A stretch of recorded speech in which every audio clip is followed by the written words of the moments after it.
The secret way I just used ChatGPT 5.1 could save you a ton of money, which means it could make you a ton of money. If you're ready to go, let me know in the comments right now and let's go. Make sure you're subscribed.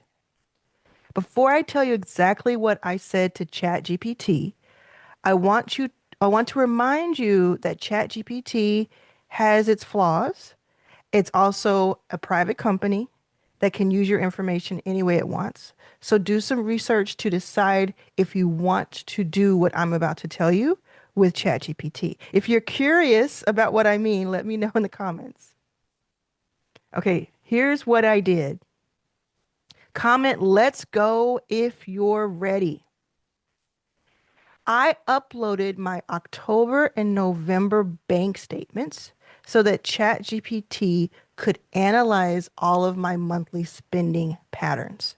I wanted to know what recurring and subscription charges I pay because I know if you're like me, you see some, some negative charges, some not negative, but like some debits, and you're like, what is that for? Because the bank statement is all wonky. It doesn't really tell you exactly what it is. Like every other one doesn't really have the name.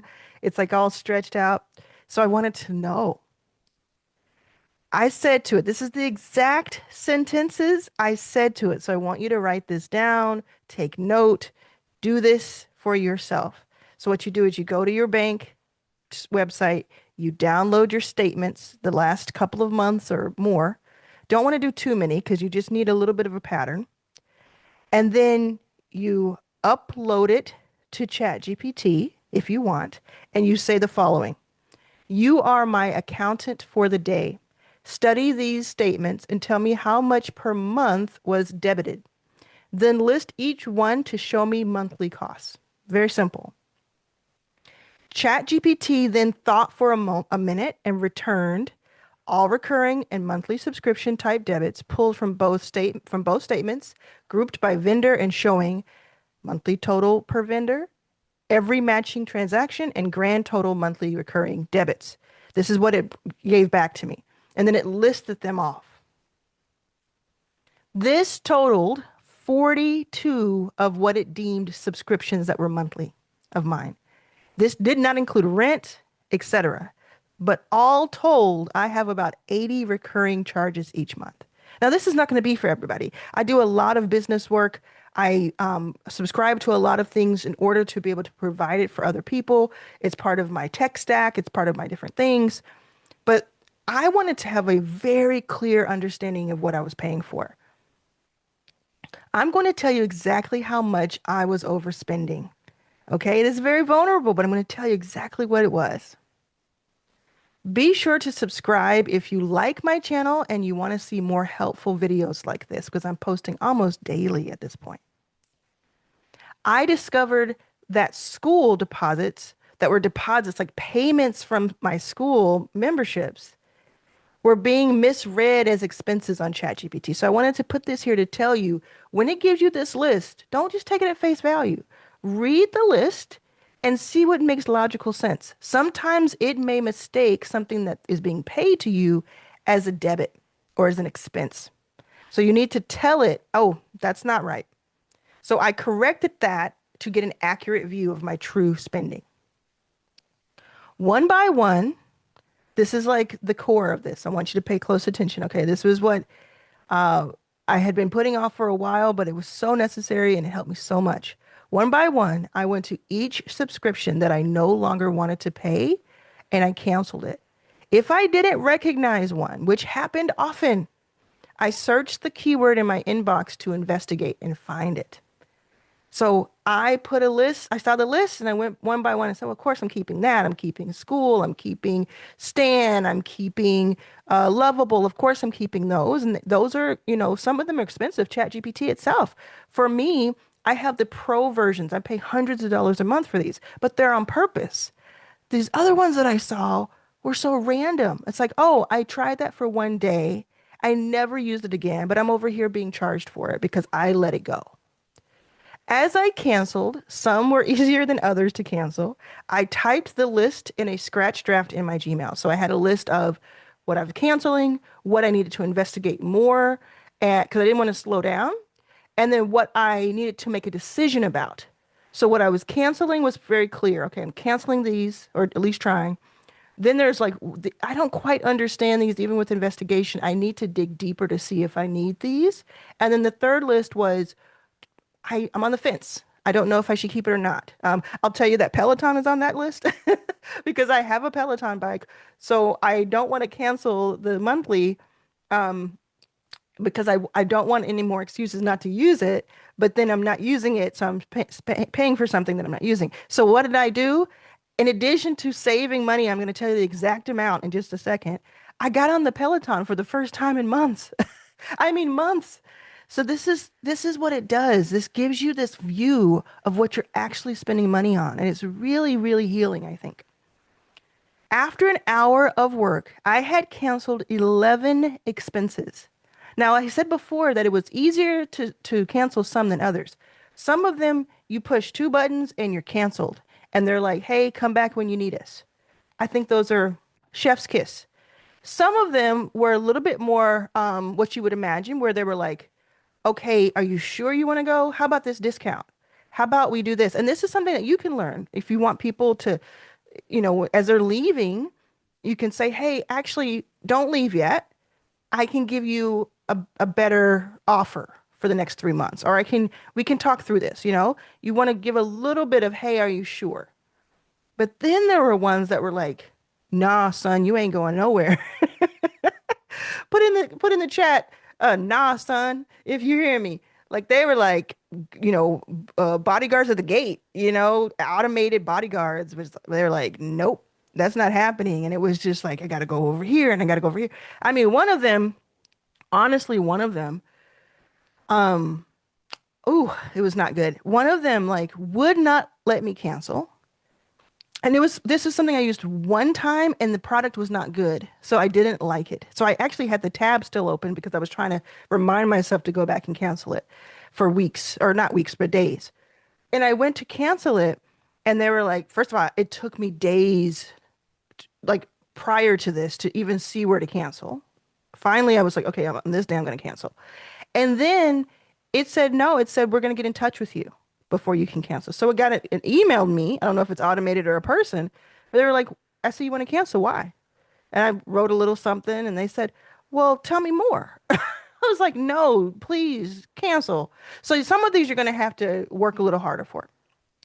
So then I pasted that list of the ones that I canceled, not the ones that were in the limbo, but the ones that I canceled for sure, that I had evidence from, email evidence receipts that I had canceled. I pasted that list into ChatGPT, the same thread. And then I asked it to calculate how much I saved each month. Are you ready for this? You won't believe how much money I was able to save in just 1 hour. Be sure to check the description below for some helpful resources, by the way, because I always got you. I always got you. I'm trying to save you money, make you money. That's what we're here to do. The total at this point, after an hour, was $1,238 per month. Per month, y'all. Like, what is that? 15K a year? Spending 1 hour just going through things and saying, me from 47 days ago was tripping. So I need to like catch up a little bit.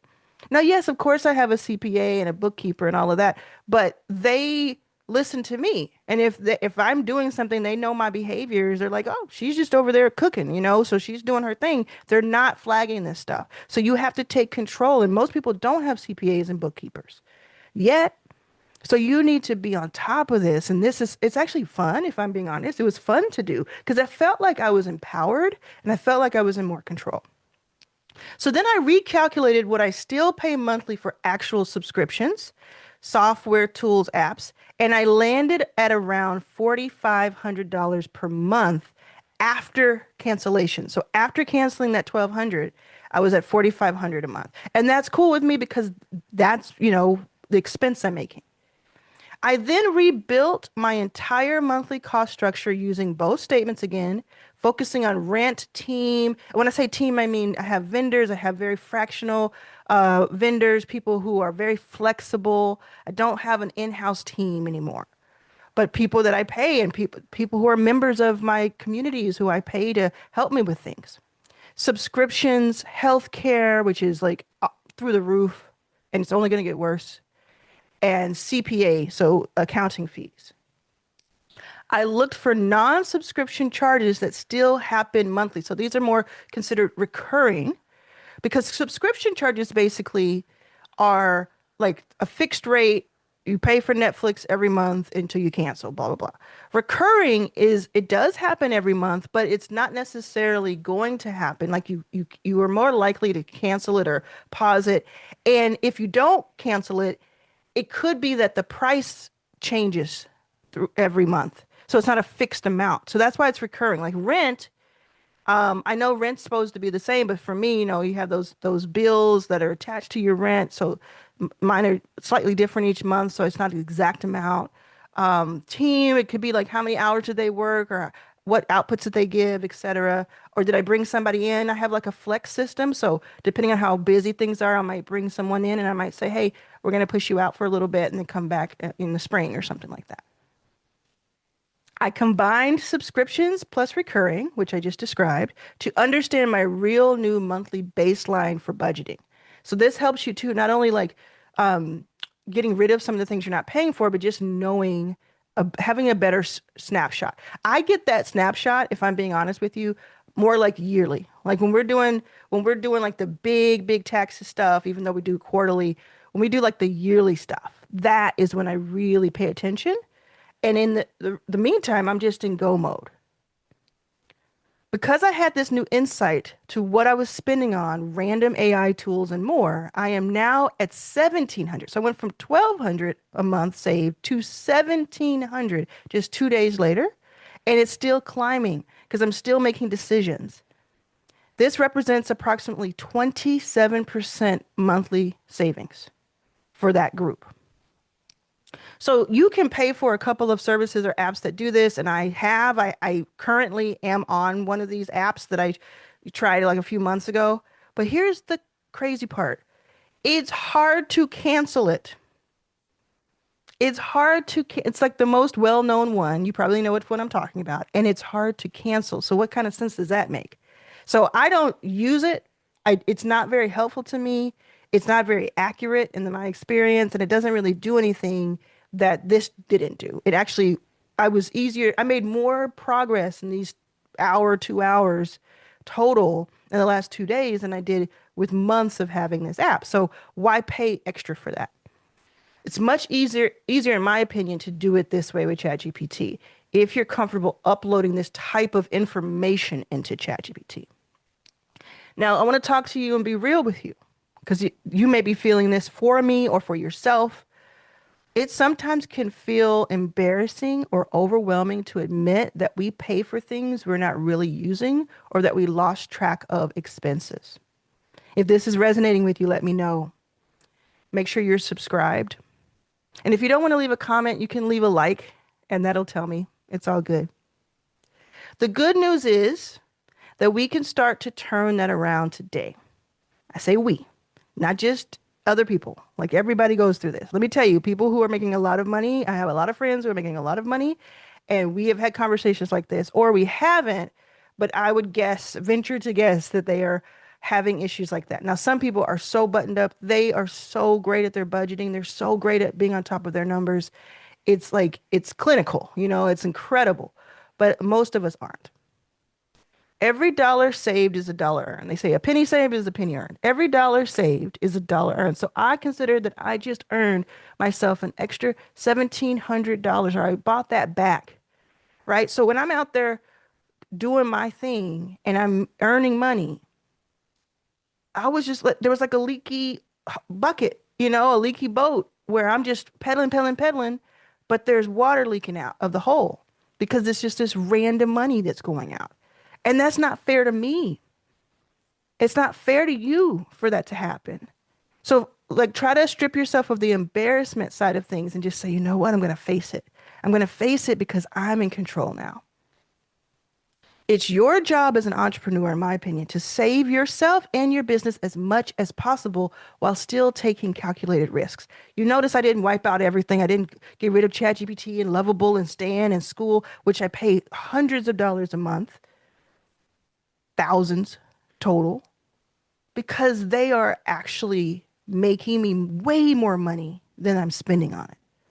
And I use them every single day. Every day. I counted on Lovable, at which I pay $300 base per month plus for credits. So probably $500 a month. I I make an average of 10 new projects on Lovable each week. And I'm talking about lead magnets, landing pages, sales pages, tools, products themselves. 10 a week. So $500 a month, $125 a week, or even less than that, is so worth it to me. Okay. Oh, I think I missed one of my posts, but hey, it's all good. The last slide is just me, okay? You got this. It's going to be okay. I hope this helped you. Let me know in the comments if this has helped you and if you have a new way of thinking about things. And please, if you try this for yourself, let me know some of your results. You don't have to tell anything you don't want to say, but just kind of give us an indication. Hey, it worked, or hey, I saved a little bit, or whatever, because that's what I'm looking for. I couldn't wait to make this video. I was like, oh, I'm going to make this video. I'm going to skip ahead a couple of videos that I had in mind. I'm going to make this one because I want you to be helped as fast as possible. Make sure you look in the description for some more resources for you, including a GPS that's going to help you know exactly where you are in your business. And make sure you're subscribed. The more people who subscribe to this video, the more people will get to see the video because YouTube works like that. All right, I'll see you soon.